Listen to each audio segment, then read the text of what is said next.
Saat ini, kasus kebocoran data pribadi dari platform teknologi finansial atau fintech marak terjadi.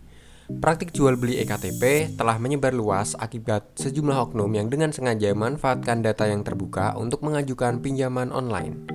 Akibatnya, banyak masyarakat yang terjerat dalam kasus pinjaman online, padahal dirinya sama sekali tidak pernah mengajukan pinjaman sedikit pun. Oleh karenanya, penting bagi kita untuk memahami apa saja yang termasuk data pribadi dan bagaimana cara untuk mencegah agar terhindar dari kasus kebocoran data pribadi. Perlu kita pahami bahwa data pribadi merupakan data perseorangan yang harus disimpan, dirawat, dan dijaga kebenaran serta dilindungi kerahasiaannya.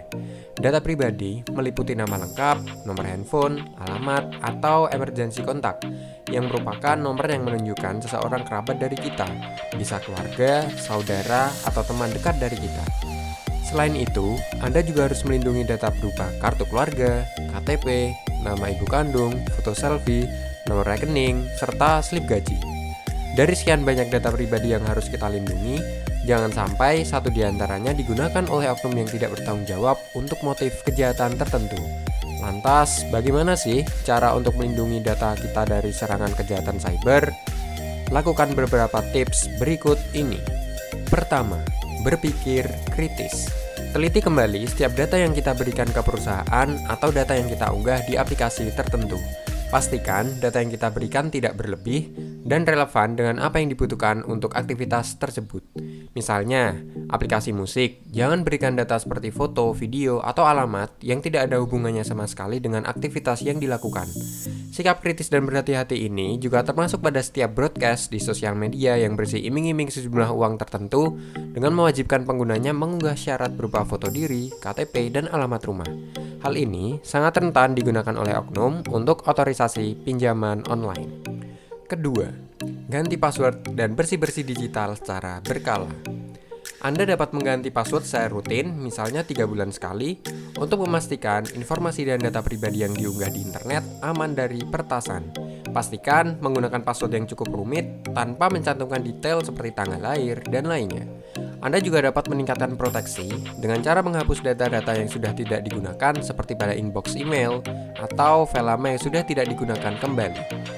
Ketiga, software updates.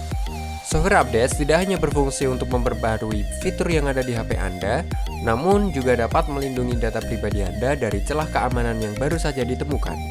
Selain itu, Anda juga dapat menggunakan internet pribadi daripada WiFi gratis yang tersebar di tempat umum, karena gawai yang terkoneksi dengan jaringan umum sangat rentan untuk diretas.